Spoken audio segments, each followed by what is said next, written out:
Welcome to Learn Well with Digislate. Greetings everyone. Today we are studying the sets of teeth, the nature's double deal.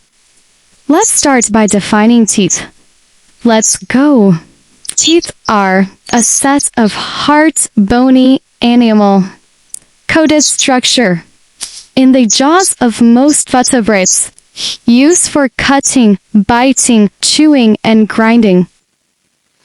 Okay, now we are on the two sets of teeth, the nature double deal. The two sets of teeth are milk teeth and adult teeth. The first set, which is milk teeth, is also called baby teeth or primary teeth. The new teeth appear between 6 months and 3 years old. There are 20 of them. They help you chew, speak, and smile adorably for the camera.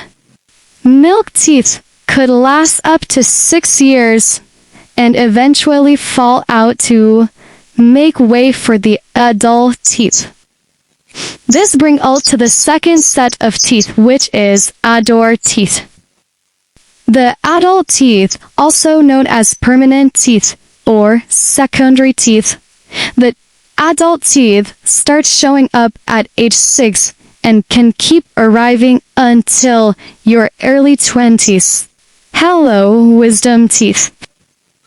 This set of teeth are stronger, bigger, and meant to last a lifetime if you take good care of them. There are 32 permanent teeth altogether. Wait a moment. Do you know sharks have 5 to 15 rows of teeth and replace them constantly? But you only get 2 sets. So keep them clean unless you want to start investing in dentures early. I love you all. Keep doing that great, amazing job by taking good care of your teeth. Bye for now. See you in my next video. Please don't forget to like, comment, share, and subscribe. Thank you.